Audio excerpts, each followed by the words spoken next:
Hello friends, जय श्री राम, जय बागेश्वर धाम सरकार की। स्वागत है आप सबका मेरे नए ब्लॉग में। तो अभी इस ब्लॉग में बागेश्वर धाम की कुछ बेसिक सी जानकारी देने वाला हूँ। कई लोगों के कॉल आ रहे हैं कि कैसे क्या वहाँ पूजा करनी चाहिए, क्या करना चाहिए। कई लोग बोलते हैं हम एक बार गए थे तो गलत तरीके से हमने पूजा कर ली थी, सही से पूजा नहीं हुई थी, हमने परिक्रमा नहीं की थी, बिना परिक्रमा की हमने अर्जी बांध दी थी। ऐसे ऐसे कई प्रकार की सवाल आ रहे हैं, कॉल करके पूछ रहे हैं।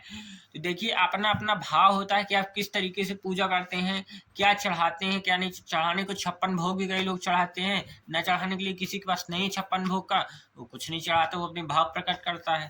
तो देखिए, ऐसा है कि कुछ सवाल आए कि अर्जी कैसे बांधना है, बागेश्वर धाम के निकलने से पहले आप क्या करें, घर से निकलने के पहले आप क्या करें। अगर आप बागेश्वर धाम जा रहे हैं तो घर से निकलने से पहले क्या करें।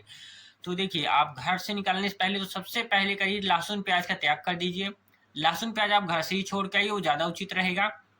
दूसरी बात, अर्जी अर्जी बांधने के लिए आप एक दिन पहले, जब घर से बागेश्वर धाम के लिए निकल रहे हैं तो एक दिन पहले शाम तक नारियल मंगा लीजिए, लाल कपड़ा मंगा लीजिए। लाल कपड़े में नारियल बांध के अपने घर के देवता स्थान में रख दीजिए, जहाँ पूजा के भगवान रखे वहीं रख दीजिए। पूजा वाली अलमारी में रख कर रात में रख दीजिए। अब जब दूसरे दिन बागेश्वर धाम के लिए निकलिए तो वो नारियल लेके वही अर्जी वहां जाके बांध दीजिए। अब बांधना कैसे, तो देखिए, पहले तो आगे आप लाइन में लगिए, बालाजी के दर्शन कीजिए नारियल के साथ, उनसे मनोकामना बोलिए कि बालाजी हम इसलिए आए हैं, हमारी मनोकामना पूरी कीजिए, हम आपके पास अर्जी बांध रहे हैं।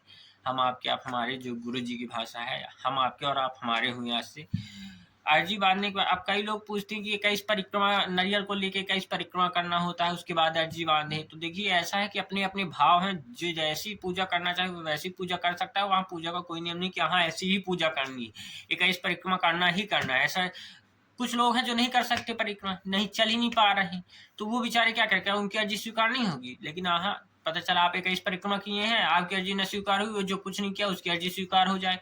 तो जरूरी नहीं कि 21 परिक्रमा करना ही है, कि नियम ही है। वो लोगों की जितनी मोटी बातें होती हैं।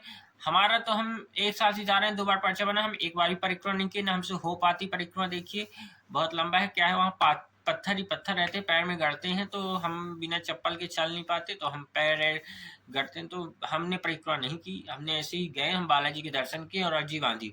तो आप यही करिए कि घर से निकलने से पहले लहसुन प्याज का त्याग करिए। लहसुन प्याज का त्याग करने के बाद नारियल ला के घर में रख लीजिए पूजा स्थान में। पूजा स्थान में रखने के बाद वही नारियल लाइए, बालाजी के दर्शन करिए, दर्शन करने के बाद बांध दीजिए। आपकी अर्जी स्वीकार होनी होगी, आप नहीं किए 21 परिक्रमा फिर भी हो जाएगी, नहीं स्वीकार होनी होगी तो आप 101 परिक्रमा कीजिएगा, फिर भी नहीं स्वीकार होनी है। और कुछ लोग परेशान है कि हम बागेश्वर धाम नहीं आ पा रहे हैं, नहीं आ पा रहे हैं, किराया नहीं है, ये नहीं वो नहीं है। तो देखिए, परेशान होने की कोई जरूरत नहीं है। अगर आप बागेश्वर धाम नहीं आ पा रहे हैं, वो आप आ नहीं पा रहे, वो आपको बागेश्वर धाम अभी बुलाना नहीं चाहते। ये हर एक चीज का समय होता है, टाइम होता है। हमारे साथ भी ऐसा हुआ था, हम तो जानते ही नहीं थे कुछ बागेश्वर धाम के बारे में। हम निकल गए थे, अचानक मुंह पा कि आज जाना है, इस स्थान जाना है, तो हम चले गए थे। फिर हमारा नंबर आया, पर्चा बन गया। तो जब आपको बालाजी बुलाएंगे तभी आप बागेश्वर धाम जा पाएंगे। अगर बालाजी आपको बुला रहे हैं, आपके पास किराया नहीं है, समय नहीं है, छुट्टी नहीं मिल रही, कुछ नहीं हो रहा, और बालाजी आप जो चाह रहे हैं कि आप धाम जाएं, तो बालाजी आपकी सारी व्यवस्था कर देंगे, किराया का अरेंज हो जाएगा, सब कुछ हो जाएगा, सारी व्यवस्थाएं हो जाएंगी।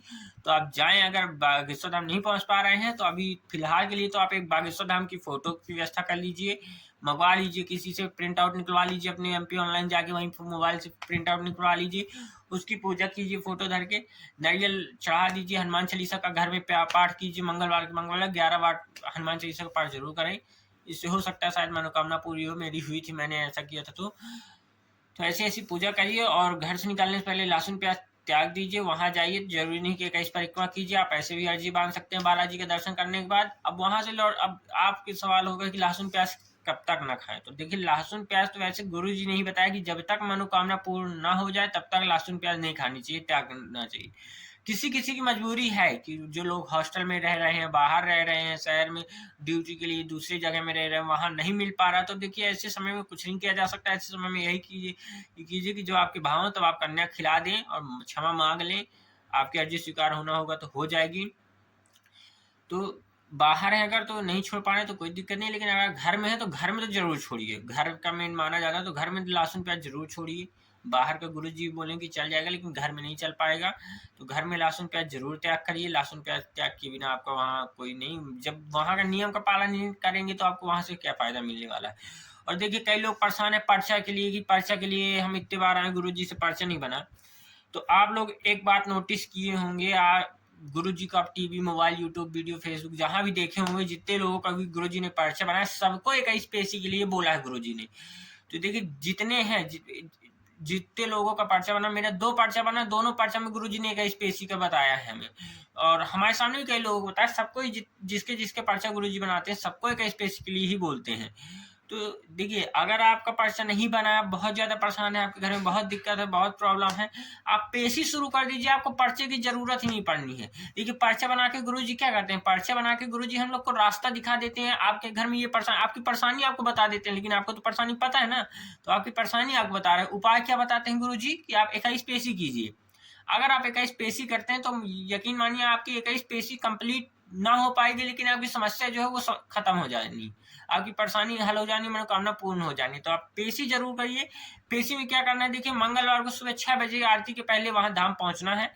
जिनका पर्चा नहीं बना उनके लिए कि सुबह 6 बजे आरती के पहले वहां पहुंच जाना है।